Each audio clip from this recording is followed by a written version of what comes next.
Big Pat pushes forward now at the 1650 to take it up, and Big Pat out of the 1600 led now from Bolonic and Pantani. Sand Mason third. Further back then came Thong Classic. The A-Train is deep, up fifth now and pulling its way forward. Further back then Victory Smile inside. Home Wrecker a length further back. Fire Tame Maguire. 2 Hey Pronto a half. Rain Gauge off the fence. 2 to County Tyrone. Outside of Daniel 1.5 Mr Prudent last of all. Big Pat just led the A-Train. Over on the inside Bolonic around the turn at the 1300. 3/4 end Pantani fourth. Sand Mason fifth the inside. Running sixth Thong Classic on the outside of Victory Smile. A length further back then Home Wrecker. A length and a half Fire Tane outside of Maguire. 1 further back Hey Pronto. Rain Gauge outside it. He's got 3 behind him. County Tyrone and Daniel, and 2 last of all Mr Prudent. They haven't gone hard at the 1,000-metre mark. Big Pat led now. In the Gold Cup a half length in front of the A-Train. A length Bolonic. A length in Pantani fourth. 1 further back fifth the inside Sand Mason. Maguire going forward. Thong Classic the middle. 2 further back in the race Victory Smile. On the rail going forward Rain Gauge around the outside of Home Wrecker. Daniel from the back from County Tyrone Mr Prudent, and Hey Pronto last of all. At the 700-metre mark the run's coming now. Maguire and the A-Train go up to join now Big Pat. A length into Thong Classic. Rain Gauge wider out, so's Daniel out deep with County Tyrone. They're putting in their runs. Bolonic back behind them. Home Wrecker starting to tack on from Pantani and then Sand Mason. Thong Classic out deep has raced up now to Maguire. Rain Gauge is after Thong Classic coming to the turn from County Tyrone. Home Wrecker about to get out, and further back in the race Bolonic. Thong Classic the leader from Rain Gauge when they turn in Maguire. At the 200, 2 further back Daniel. It's Rain Gauge going out after Thong Classic. Thong Classic and Rain Gauge and Home Wrecker with a late run. Thong Classic the inside and Rain Gauge. Thong Classic fighting back. He's got his nose in front of Rain Gauge and Thong Classic. A neck to Rain Gauge. 3 away third. Sand Mason may grab it. Out wide Mr Prudent followed by Maguire. Just behind those Home Wrecker from Daniel, Pantani, County Tyrone, Hey Pronto, then Fire Tane Bolonic. Further back the A-Train from Big Pat, and Victory Smile is near the tail. Winner 14 Thong Classic, Brett Preble, $6, $2, 6 Rain Gauge at $1.70, third 8 Sand Mason, $6.30. Correct weight Kembla. Finish here to the Moonee Valley Gold Cup. He refused to give in Thong Classic as Rain Gauge came at him, and they settled down for a great battle. And we await the number here after the Gold Cup. Thong Classic pulling out plenty. Preble getting every ounce out of this horse as Rain Gauge came at him, and the number's about to come into the frame, and he has won number 14 Thong Classic. Brett Preble, he scores his biggest win. Thong Classic, an Easter Cup winner back earlier in the year, and he has won his feature race, the Group 2. He found under pressure to beat Rain Gauge, and the judge calling on the photo for third. And third out wide. Mr Prudent has grabbed third out wide. Number 1. So it's 14-6 and 1 out wide here. Mr Prudent ahead of number 8, which is Sand Mason. 14-6, 1. 14 Thong Classic, Brett Preble, 6 a win, 2 even to play, 6 Rain Gauge, 170, 1 Mr Prudent, $9. Quinella, 9.10. Exacta, 21.40. The trifecta, 14-6 and 1. 482.60. The first 4. 14-6, 1 at 8 is 10,357.50, and they're moving into the Gold Coast. And Brian's just looking at the head-on shot, and Thong Classic has shifted its ground in the straight too. Over the line, 14-6-1. The 7th, the Cox Plate, 1 Northerly, opens 5.70, 2.30, 2 Assertive Lad, 20 and 3, 3 Grand Era, 10 and 3, 4 Defire, 8 and 2, 5 Fields of Omar, 14 and 3, 6 Lonro, 360, 180 and favourite, 7 Eustonov, 36 and 5, 8 Sunline, 370, 180, 9 Bellesprit, 12 and 3, favourite 6 Lonro, 360, 180, selections 1, 8, 6 and 5, Northerly, Sunline, Lonro, Fields of Omar, late mail for 6 event at 3.30. Almost at the Gold Coast race 4. There's definitely grounds there. This is a touch and go. OK, we'll await news through as Des Gleeson goes through the video in the stewards' room as we speak. 28 minutes off the Cox Plate. How will Greg Childs be feeling? He's in there using his brain and memories best and the video to describe what has just happened, but surely his mind is part on Sunline and her farewell very soon. It could be, but Greg Childs, a tremendously professional jockey, and he would be concentrating on trying to get this win, and he's already made his plans on Sunline. He already knows exactly how he's going to ride the Cox Plate. His job is to get this win. Of course, if Rain Gauge does get the win, I think he's eligible for a penalty into the Melbourne Cup. Now, you're sort of damned if you do and damned if you don't then, aren't you? Now, of racing patterns we've seen here today, not a lot of horses that have been in front turning for home have won. That strong headwind, they've come from just off the pace most winners. Yes, they haven't come from too far back. They've been handy, but it's certainly the ones that have copped a bit of cover down the side have had a little bit of an advantage. But that race was run so slowly early, it really gave advantage to horses like Thong Classic, who, although maybe not a true stayer in the true sense of the word, had enough toe and had enough at the end of the race to be able to outping them, as they say in racing. OK, out-pinging. Outping them. We'll await news through from the stewards' room. Now, Morphettville, we have correct weight. Let's confirm details there. Intrepid Astronaut, Nosy Tomazawa and Stuart Padman, the favourite, getting a narrow decision from Royal Lift Contenders as they parade, as the stewards' inquiry continues. At Rosehill Gardens, though, we have some riding changes to confirm. In the 6th race, number 10 is the first of those. Grant Buckley goes aboard Jazzy Bullet. And then in the penultimate race on the Rosehill Gardens program, Inspire is Brent Stanley, who's been riding in great form in recent weeks.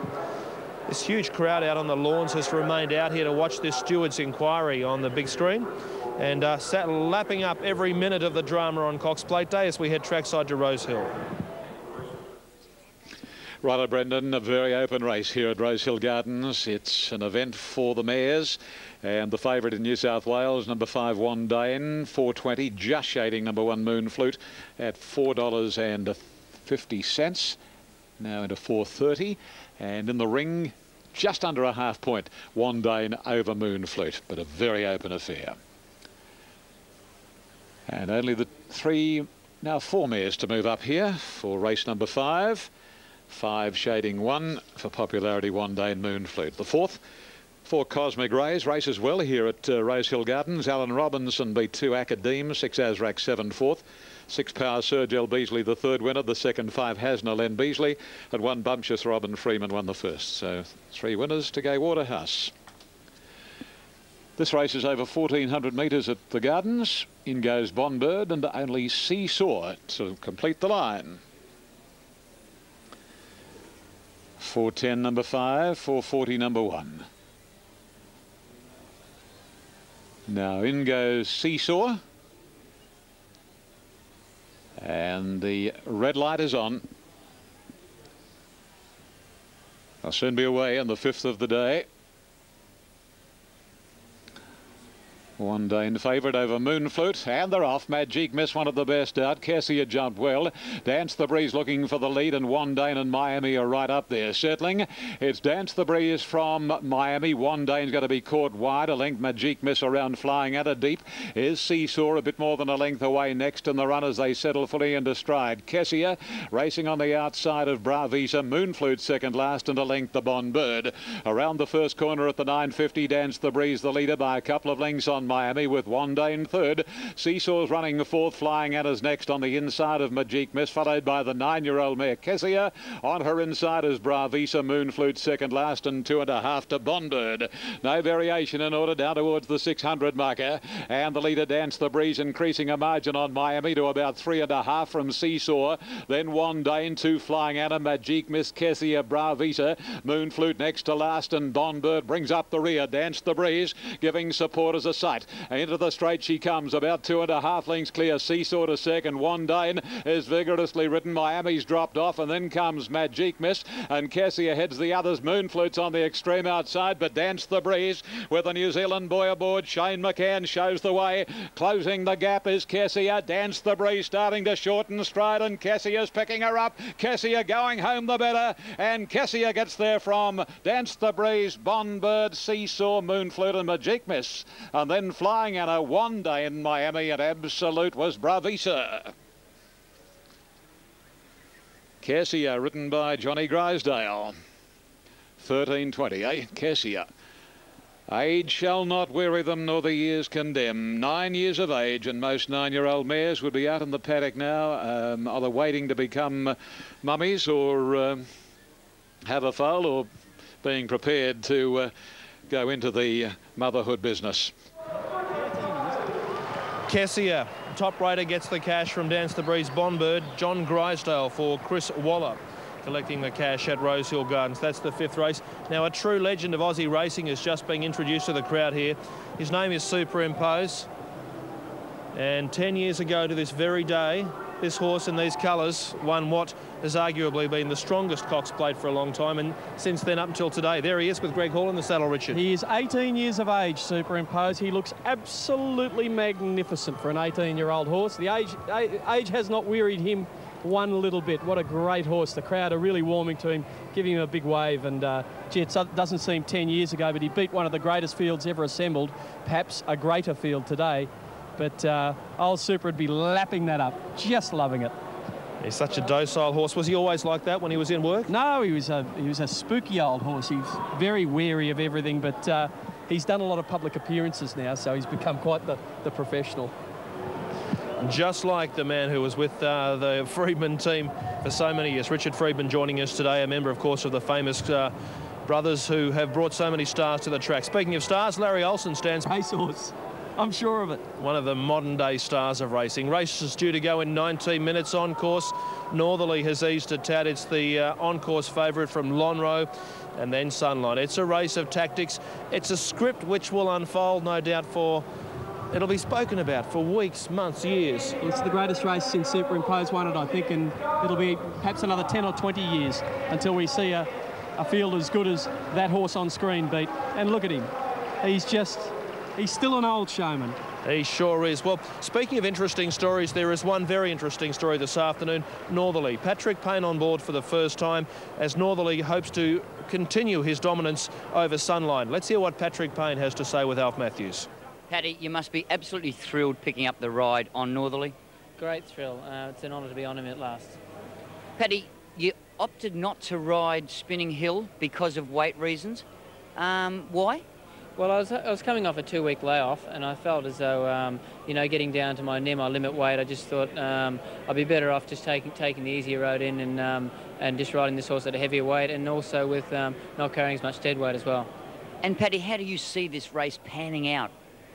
Probably as everyone else sees it. Like Sunline will go forward, I'll go forward. Assertive Lad's going to go forward as well.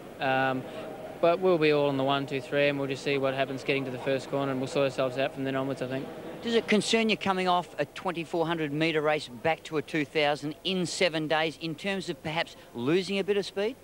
I think you would. It would be a concern with most people and most horses, especially when they're a bit dour anyway.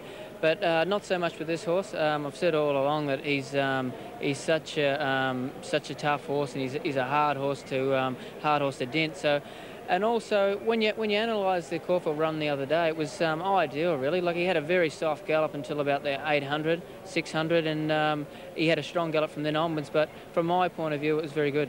Thanks very much, Paddy. Thanks, Alf. Protest has been dismissed, just been announced. The crowd roared in unison, Richard. Yes, I think they were very pleased that it was dismissed. Certainly all the ones who'd backed Thong Classic had. Look, it was touch and go, a very long protest really. Must have been very tight in the room, but not enough interference to cause the race to be taken off Thong Classic. And look, George Hanlon, he won't be too disappointed. He won't get a penalty now into the Melbourne Cup. He's got 2 good chances on those 2 runs, and Sam Mason back in Cup contention. Former English campaigner who won a group race, the Hardwick Stakes in the UK. The time 2:40.93, and the race record was 2:36.3. So that gives you an indication they went along slowly early. Now Doomben's our next focus. Then after that, we're on a countdown mission towards this year's Carlton Draft Cox Plate. As the breeze picks up here at the Valley, there's the market. Doomben back with Alan Thomas's call.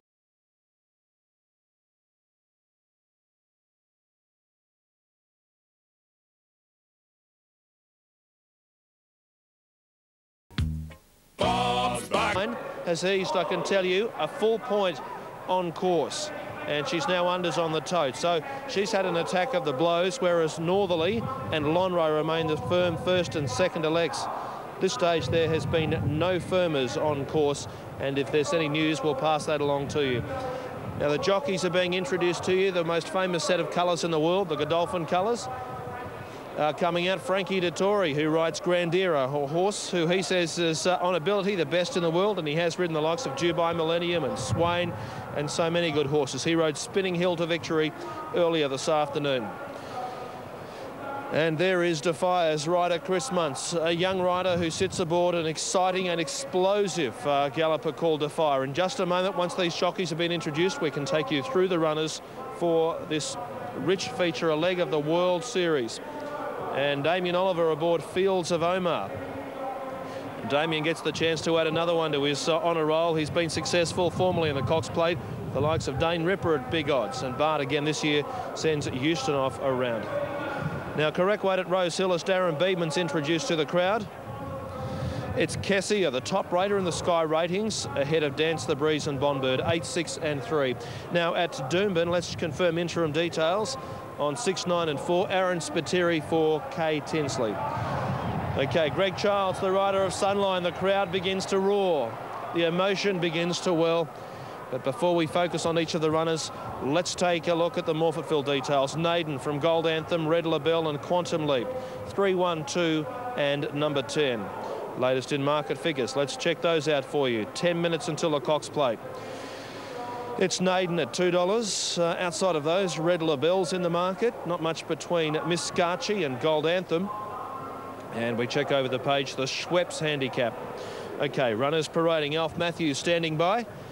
Alf Matthews, let's check them out. Northerly, the grand campaigner from the West. And just looking for his chance to equal a couple of greats of the Australian turf. He's won the Craig Lee, the Underwood, the Turnbull and the Caulfield Cup. And he's looking to add back-to-back Cox Plates to his credit. Now, we have the National Anthem about to begin. And then we can take you through each of the runners. In fact, it might even be Waltzing Matilda with John Williamson. As the crowd roars, Alf Matthews, there's Northerly on screen. And Brendan, he looks a picture of health. Like, he comes off a Caulfield Cup and, you know, surprisingly, he's just on the toe a little bit, which in fact, in my opinion, is a very good sign. OK, number 2 is Assertive Lad. Huge odds on course, but much, much shorter here. Brendan, they're going to take him on because they're going to doubt him at the trip. He's going to be there for a long way. And again, typically one of Gay Waterhouse's horses has been presented in excellent order.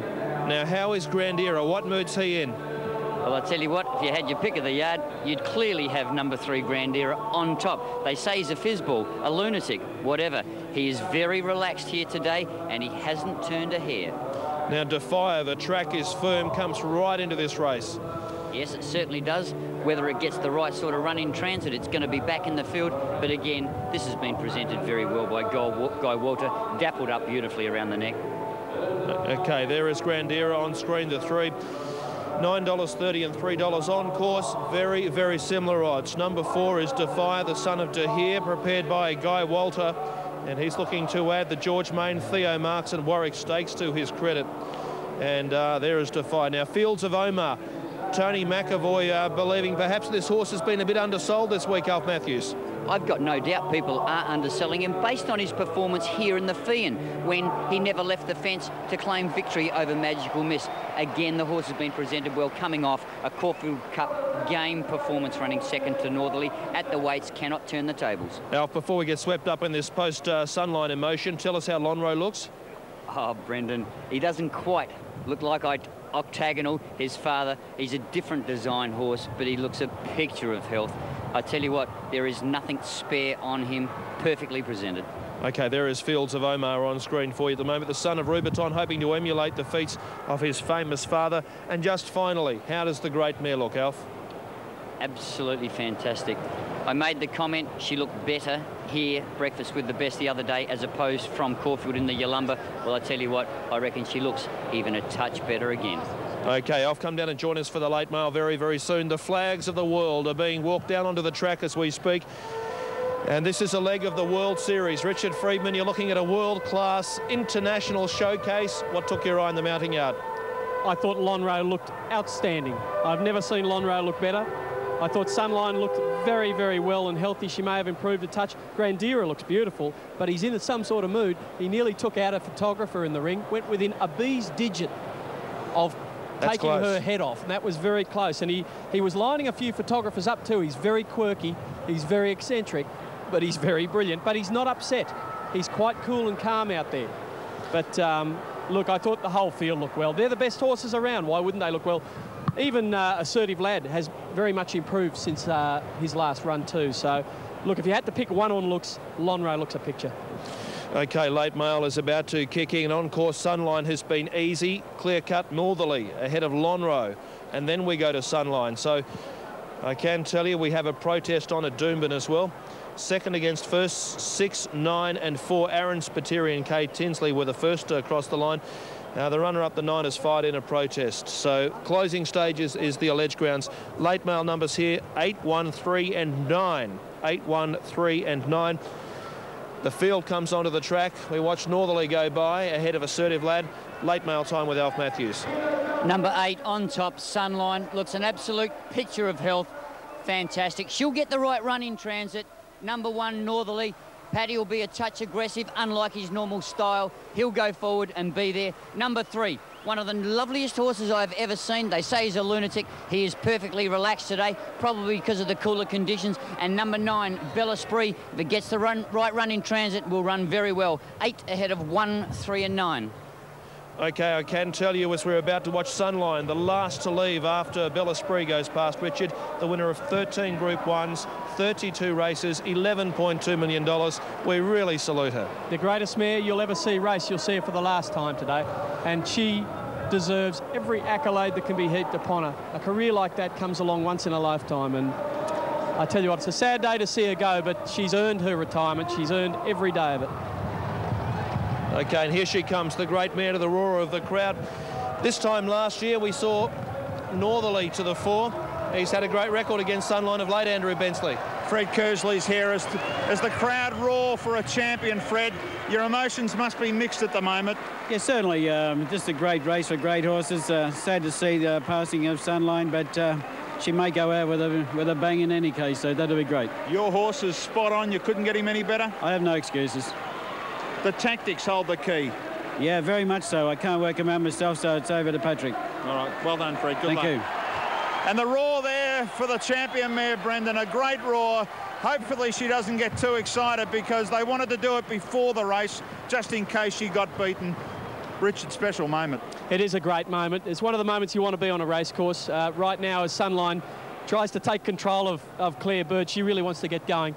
Bel Esprit is now he's a bit averse to heading down towards the barriers. This has been going on for about 90 seconds. He's cantankerous, Bel Esprit. There's no doubt about it. He had trouble going into the gates. They have to put a special piece of apparatus on him to get him into the gates. The mare now takes her last run before the crowd, before she goes to the barrier stalls, and Bel Esprit, well, he's decided he'll go down with the aid of the pony.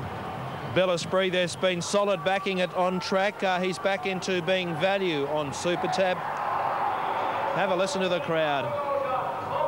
And aren't punters a hard lot, because Sunline's easing in the ring? Have they no heart? Punters should come out and have something on her. Now, the best go at longer odds is clearly Bel Esprit on track in some 3 points and remains very good value on the tote. Northerly's the favourite ahead of Lonhro, Sunline, and then we go to Grandira and Defier as the next best. Brendan, we can hardly hear each other out here. The crowd is that noisy. They're just in anticipation of this race, and they're playing some replays of the great old horses that have won this race, and they're warming to that as well. There have been some great horses, there has been some great memories, but they're saying this is the race of the century, the race which brings the best from the Northern Hemisphere. Our greatest ever mare, our greatest middle distance star, Northerly, and 2 up-and-comers, Lonhro and Defier, and that plucky young 3-year-old Bel Esprit. Will he upstage them? Time will tell. Have a look at the crowd, Richard. It's huge, isn't it? I've been coming to the Cox Plate now for 20 years. I certainly have never seen a bigger crowd, and I've never seen a crowd who are more involved in the race than this one. This is just phenomenal. 2 minutes off we are, and they're down by the start, not too far off a call forward. On course, I can tell you there's been a little bit of money at huge odds for Assertive Lad, but Bel Esprit's been the biggest tote on-course mover and remains value on the tote. Northerly, though, is the on-track favourite. What we might do is head up to the race calling tower to set the scene for a magic and memorable Cox Plate is Greg Miles. Some replays of... Righto, Brendan, thank you. Replays of some recent Cox Plates are being shown on the big screen as if this huge crowd needs whipping into a frenzy. It's just what it's doing. Something important is obviously about to happen here at Moonee Valley. They've packed to the rafters. The track is perfect. The weather's ideal. And we're about to witness something very, very special at Moonee Valley. The favourite is Northerly. Lonhro is the second favourite. Sunline is the third elect. The Sunline story. It had to end someday. We all knew that. The story that has thrilled racegoers for more than 4 years will finish today. Emotions are running high here at Moonee Valley. This Cox Plate is more than a horse race. This Cox Plate is racing's farewell to its favourite daughter. We've loved her. We've cheered her. We've stood in awe of her. Now it's time to say goodbye. A capacity crowd at Moonee Valley is here to witness that a race that is going to stir emotions like few before it. Can Sunline write the perfect postscript to a stellar career? We're about to find out. They're moving in. Ustinov is ready. The 3-year-old Bel Esprit, who got stirred up with the big crowd roaring their favourites onto the track.